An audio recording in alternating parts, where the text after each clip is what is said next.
ele sabia da avareza de muitos. Tinha um ano sabático, é lógico, uma pessoa te deve. Se ela for te enrolar para pagar, você vai. Esse cara aí está esperando o 7º ano para não me pagar. Então tinha aquele povo de Israel que ficava esperto. Opa, deixa eu cobrar desse pobretão aqui antes que chegou no sabático ele não me pague. Mas Deus, atento a isso, colocou no coração de Moisés as seguintes palavras. Deuteronômio 15, 9. Moisés disse assim: guarda-te, não haja pensamento vil no teu coração, nem digas, está próximo o 7º ano, o ano da remissão, o ano sabático, de sorte que os teus olhos sejam malignos para com o teu irmão pobre, e não lhes des nada, e ele clame contra ti ao Senhor e haja em ti pecado. Então, veja bem, o ano sabático, como eu já disse, ele favorecia principalmente os pobres. A pessoa tinha uma dívida, chegava naquele tempo, no ano sabático, ele não pagava. Está aí o pastor Valdeci, que gosta de futebol. Se fosse ali no caso futebol, hein, o que tinha clube que ia se beneficiar, né, pastor Valdeci? Clubes aí com tanta dívida, no ano sabático não ia pagar. Mas, ali no caso, os empresários, as pessoas mais ricas, os judeus mais ricos, eles ficavam de olho. Opa, vou dar um jeito de explorar, vou dar um jeito de cobrar antes, esse cara vai me pagar antes, ou então não dava nada, certo? Então Moisés também, na direção de Deus, olha, guarde o coração de vocês, não fica aí desejando que o ano sabático chegue para você explorar o pobre. Ou seja, ele favorecia o pobre. Então Deus, ele fez leis também a favor dos pobres.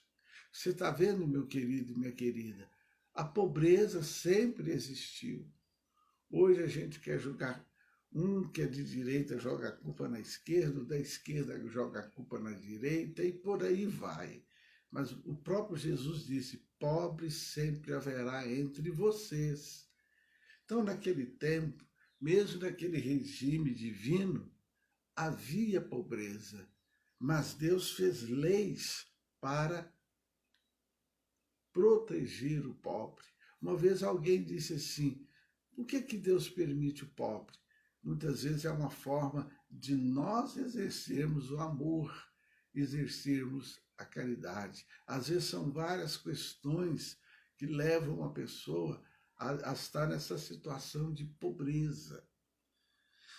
Então, queridos, Moisés ele disse, olha, guarde-se, guarde-se, guarde-se, não haja pensamento vil, guarde-se. E eu vou falar várias situações aqui de se guardar. Primeiro, queridos, guarde-se de toda e qualquer avareza. Lucas 12, 15, depois você confere. Lucas 12, 15, você que gosta de estudar a palavra. Guarde-se dos maus obreiros. Filipenses, o apóstolo Paulo, no livro de Filipenses, capítulo 3, versículo 2, ele fala da gente se guardar dos maus obreiros, dos maus líderes, dos maus dirigentes, dos maus pregadores. Versículo 3, aliás, ponto 3, ó, guarde-se dos falsos profetas, Mateus 7,15, hoje está cheio, hoje tem falso profeta nadando de braçada, mas Jesus falou, guarde-se dos falsos profetas, Mateus 7,15. Guarde-se também das filosofias enganadoras. Colossenses, o capítulo, Paulo também escreveu, Colossenses capítulo 2, versículo 8, Paulo ele diz para se guardar das filosofias enganadoras. O que não falta hoje são filosofias enganadoras, ditas até por homens ilustres e homens nobres que tiveram a sua contribuição para o ensino, mas existe muita filosofia que a Bíblia chama de vã, de enganadora. Também guarda-se dos pensamentos maus. Deuteronômio 15, 9, eu acabei de ler. Deus dizendo, guarde-se.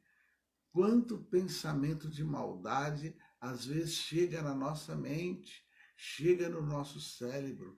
Então Deus, ele diz, guarde-se dos maus pensamentos, não permita. Alguém disse o seguinte, a gente não pode impedir um passarinho de pousar aqui, na nossa cabeça.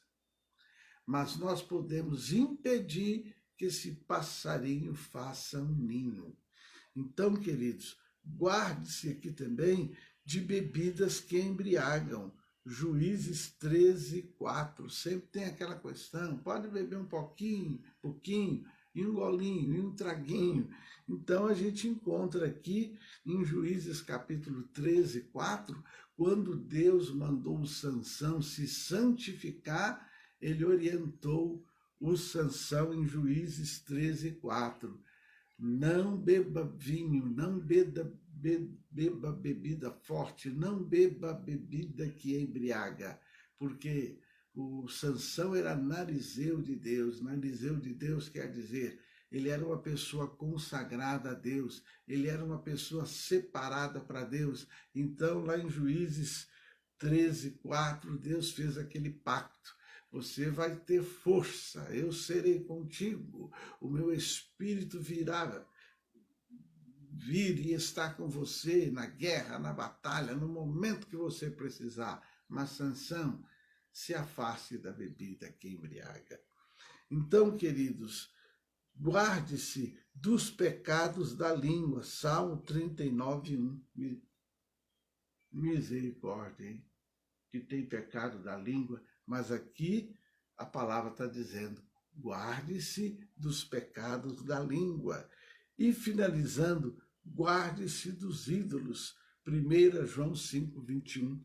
Naquele tempo era muita idolatria, eram muitos deuses. E hoje? Será que tem muitos deuses hoje? Hoje tem... O pessoal se preocupa muito com a idolatria das imagens, mas existem tantos deuses hoje. Jogadores de futebol, então, nem se fala. É Deus no céu e o cara na terra. E assim por diante. Mas ali está dizendo, guarda-se da idolatria, que muitas vezes pode ser até um carro. Querido Deus e Pai, autor de nossa fé, obrigado pela tua palavra nessa manhã. Quando o Senhor orienta Moisés a dizer para o povo guardar-se dos maus pensamentos.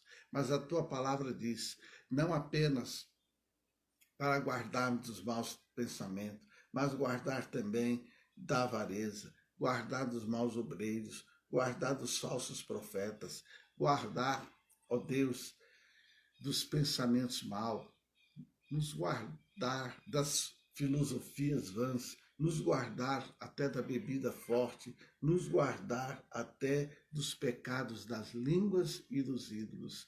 Que o teu Espírito venha nos alimentar nesta hora através desta palavra. Oh Deus, que possamos guardar a nossa mente, guardar a nossos olhos, guardar os nossos ouvidos, guardar os nossos lábios, guardar o nosso coração. Que o teu Espírito nos dirija nessa postura para a glória do teu santo nome. E com certeza iremos colher frutos de justiça. Amém? Pode tomar água.